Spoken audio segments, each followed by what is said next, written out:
Now, Hunter Biden, there's a name we haven't talked about for a while. His federal firearms trial kicked off this week in Delaware, and it seems there's nowhere to hide for the president's son. Joining us now to discuss this is another great friend of the show, political journalist John Fudd. John, thank you so much for joining us again on the U.S. Report. First of all, John, because I'm not sure everybody here in Australia understands the nature of this case, what is it that Hunter Biden is being charged with, and how much trouble could he be in? Well, Hunter Biden faces a large number of income tax charges that's separate from this gun charge. The gun charge specifically says that Hunter Biden bought a gun and he improperly filled out the form that is required by federal law stating, are you a drug addict? Do you have anything that affects your judgment and ability?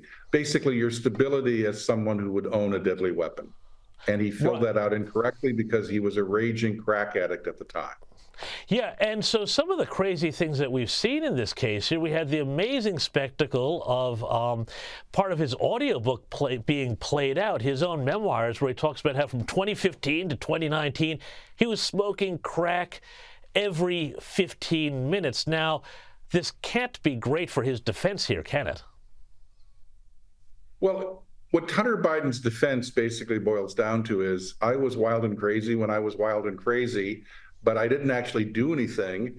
And apparently my girlfriends or the wife of my dead brother prevented me from doing the worst. And now I'm sober, so, have mercy upon me and my soul. That's basically his defense, because he's basically admitted to the fact that he did lie on the form and that his behavior was, shall we say, outré.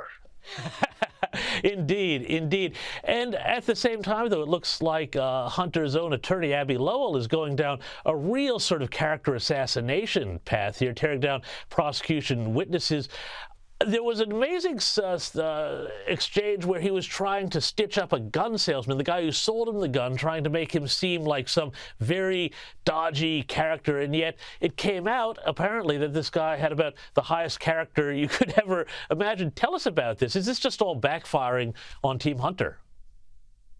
Well, Abbe Lowell is a fixture in Washington, and he is known for defending the undefendable.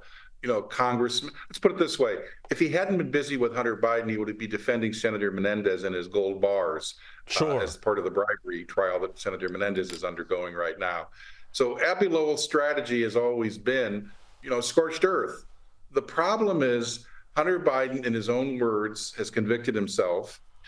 There's certainly also the issue that after having a sweetheart deal that was swept aside by a judge who was suspicious of it, and its origins in the Biden Justice Department, Hunter Biden is basically out there naked and alone.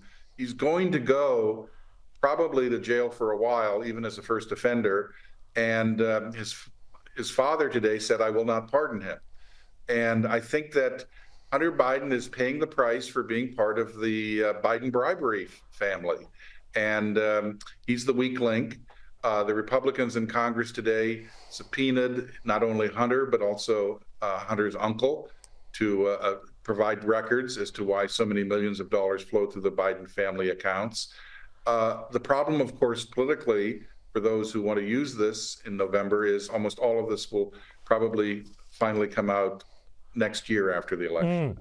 I mean, this is just extraordinary here, John. We have the situation in American politics where both sides seem to be jailing each other and members of each other's family and aides and advisors. We saw Steve Bannon today ordered to report to jail on the Trump side. It seems like medieval Florence, but there's not just that. Of course, there's also the other thing I wanted to ask you about.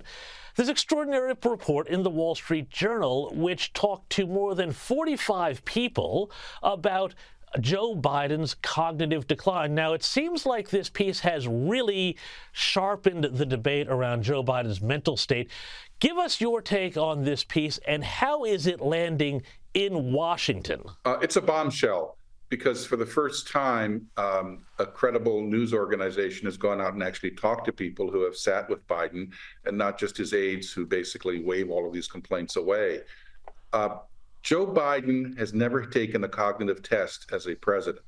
When he had his last physical in February, there was no cognitive test. The doctor issued a one-page physical summary and refused to answer any questions.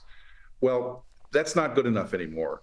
The reports of Biden's weakness accelerated today with his performance at the D-Day ceremony, where he seemed confused and had to be led around by not only his wife, but French President Macron.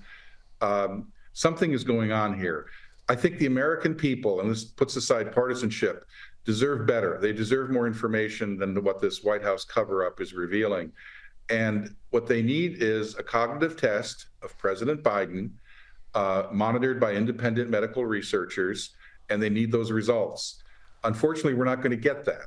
What we are going to get, though, is what Democratic donors demanded. The reason why we have a debate in late June, which is only in a few weeks, is because that's enough time before the Democratic convention that if Biden falls on his face or does a particularly bad performance, they can replace him. And I think the odds of Joe Biden being replaced have gone up now to 20 or 25%.